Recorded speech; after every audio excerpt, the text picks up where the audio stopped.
Railway ప్రైవేటీకరణ ఆపాలని CITU నాయకులు డిమాండ్ చేశారు. గురువారం నెల్లూరు నగరంలోని రైల్వే స్టేషన్ ముందు సీఐటీయూ ఆధ్వర్యంలో నిరసన కార్యక్రమం చేపట్టారు. ఈ సందర్భంగా నాయకులు మాట్లాడుతూ రైల్వే రంగాన్ని ప్రైవేటీకరణ దిశగా బీజేపీ ప్రభుత్వం అడుగులు వేయడం మంచి పద్ధతి కాదన్నారు. ఇప్పటికే భారతదేశంలో అనేక ప్రభుత్వ రంగ సంస్థలను ప్రైవేటు వారికి దారాదత్తం చేస్తున్నదని ఆవేదన వ్యక్తం చేశారు. ఇప్పటికే రైల్వేలో సామాన్యుడికి అందుబాటులో ఉన్నటువంటి యూనిట్ ట్రైన్ కూడా తగ్గించిందన్నారు. కేంద్రం వెంటనే ఈ ప్రైవేటీకరణ ఆపాలని, లేని పక్షంలో దేశవ్యాప్తంగా ఉద్యమిస్తామని నాయకులు తెలియజేశారు. ఈ కార్యక్రమంలో సీఐటీయూ జిల్లా కార్యదర్శి కట్ట అజయ్ కుమార్, జిల్లా నాయకులు నాగేశ్వరరావు తదితరులు పాల్గొన్నారు. మన ఆంధ్రదేశంలో తిరుపతి, నెల్లూరు, విజయవాడ, రాజమండ్రి, విశాఖపట్నం రైల్వే స్టేషన్లు కూడా బేరానికి పెట్టున్నారు. ఈరోజు సామాన్య మానవుడికి అత్యంత సలీసుగా ప్రయాణానికి చేరవేసేటటువంటి సిస్టమ్ ఏదన్నా ఉంటే రైల్వేలు.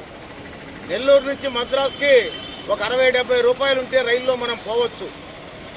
ఈరోజు ఉండేటటువంటి రైళ్లని కూడా అప్గ్రేడ్ అనే పేరుతో రకరకాల కొత్త బండ్లు తీసుకొని వచ్చి జనరల్ ప్రయాణికుల్ని, సామాన్య ప్రజానికానికి రవాణా సౌకర్యం లేకుండా ఏసీ బోగీలను పెంచి జనరల్ బోగీలను తగ్గించడం ఒకటి. రెండోది, రైల్వే లైన్లన్నింటినీ కూడా ఇదిగో ఇన్ని కిలోమీటర్ల లైన్ అంతా కూడా పలానోళ్ళకి మేము వేలం వేస్తాం, మీరు పాడుకోండి, సంపాదించుకోండి అనేటటువంటి దానికి సిగ్నల్ ఇచ్చారు. అట్లాగే సిగ్నలింగ్ వ్యవస్థని కూడా ప్రైవేట్ వాళ్ళకి ఇచ్చారు. భారతదేశంలో ఏసీ బోగీలలో ఉండేటటువంటి సర్వీసింగ్, హౌస్ కీపింగ్ ఇవన్నీ కూడా ప్రైవేట్ వాళ్ళకి ఇచ్చారు. ఈరోజు ఏకంగా రైల్వే స్టేషన్లనే అమ్మేదానికి నరేంద్ర మోడీ గారి ప్రభుత్వం ప్రయత్నం చేస్తూ ఉంది. మేము అడుగుతున్నాం, ఇది ఎవడబ్బా సొప్పని చెప్పి మేము అడుగుతూ ఉన్నాం. మీ రైలా ఎవడో బ్రిటిష్ హయాంలో నుంచి రైల్వే లైను ఈ భారతదేశంలో ఉంది, ఎంతో సర్వీస్ చేశారు. మీకేదన్నా బాధ్యత ఉంటే నెల్లూరు జిల్లాలో బిట్రగుంట లాంటి ఎంతో పురాతనమైనటువంటి లోకో షెడ్ ఉండేటటువంటి ఆ ప్రాంతాన్ని డెవలప్ చేయండి. అంతేగాని ఏదో సామెత చెప్పినట్టు తాతల పుణ్యాన బావి తవ్విస్తే బిడ్డల పుణ్యాన్ని పూర్తి చేసినట్టు. మనకి స్వాతంత్రం రాకముందు బ్రిటిష్ వాళ్ళు పరిపాలించేటటువంటి ఆ సందర్భంలో వాళ్ళకి కారుచౌకగా ప్రయాణాలు సులభంగా ఉంటుందని చెప్పేసి కొండలను కూడా తవ్వేసి రైలు మార్గాన్ని కనిపెట్టారు. కానీ నరేంద్ర మోడీ అధికారంలోకి వచ్చిన తర్వాత రైల్వే స్టేషన్లో సిగ్నల్ వ్యవస్థ పట్టాలతో కూడా అమ్మేటటువంటి పరిస్థితి ఈరోజు మన భారతదేశంలో ఉంది. అనేక మంది, వేలాది మంది రైల్వేలో ఉద్యోగం చేసేటటువంటి వాళ్ళందరూ కూడా ఈరోజు ఉద్యోగాలు కోల్పోయేటటువంటి పరిస్థితి ఉంది. రైళ్ల దగ్గర అనేకమైన స్టాల్స్ లో అమ్ముకునేటటువంటి వాళ్ళు కూడా ఈరోజు రైల్లో ఉండేటటువంటి పరిస్థితి లేరు. లాస్ట్ కి మనం రైల్లో ఎక్కాలంటే ప్రైవేట్ వాళ్ళకి ఇచ్చిన తర్వాత రైళ్లు ఎక్కాలంటే మనం నీళ్లు తీసుకొని పోయి తాగేదానికి రైల్లో, అదేవిధంగా మనం ఛార్జింగ్ పెట్టుకునేదానికి రైల్లో ఈ విధమైనటువంటి పరిస్థితి రాబోతుంది.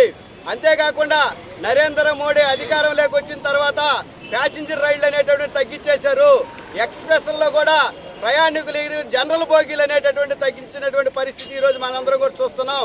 అందుకని రైల్వే స్టేషన్లు ప్రైవేటీకరణ చేస్తే, అంతేకాకుండా మొత్తం ఆ రోజు స్వాతంత్రం వచ్చిన తర్వాత ఈ భారతదేశానికి నవరత్నాలు అనేటటువంటి ప్రభుత్వ రంగ సంస్థలు ఏర్పాటు చేసింది. కానీ నరేంద్ర మోడీ వచ్చిన తర్వాత మొత్తం కూడా ప్రభుత్వ రంగ సంస్థలన్నింటినీ కూడా కారుచౌక అమ్మేటటువంటి పరిస్థితి మనందరం కూడా చూస్తున్నాం. పోస్టులు అంతమైపోయింది, బిఎస్ఎన్ఎల్ లేదు, అదేవిధంగా రైళ్లు అమ్మేదానికి ఒక ప్రయత్నం చేస్తున్నారట. రకరకాలైనటువంటి ప్రయత్నాలతో కేంద్ర ప్రభుత్వ ఆధీనంలో ఉండేటటువంటి ప్రభుత్వ రంగ సంస్థలన్నింటినీ కూడా అమ్మేసేటటువంటి పరిస్థితికి ఈరోజు తీసుకొచ్చింది. అందుకని రైల్వే స్టేషన్లో ప్రైవేట్ వాళ్ళకి ఇస్తే రాబోయే రోజుల్లో సిఐటీగా పెద్ద ఉద్యమం చేస్తామని చెప్పేసి ఈ ప్రభుత్వాలకు హెచ్చరిస్తున్నాం. శ్రీ లలితా రుద్ర మహాయజ్ఞం అక్టోబర్ 15వ తేదీ నుండి నవంబర్ 27వ తేదీ వరకు 45 రోజులు లోక కళ్యాణం, విశ్వశాంతి, ధర్మ సంస్థాపనార్థం, సమృద్ధి వర్షం, పాడి పంటల కొరకు పీఠాధిపతులు శ్రీ రాజరాజేశ్వరానంద స్వామి ఆధ్వర్యమున జరుగుతున్నది.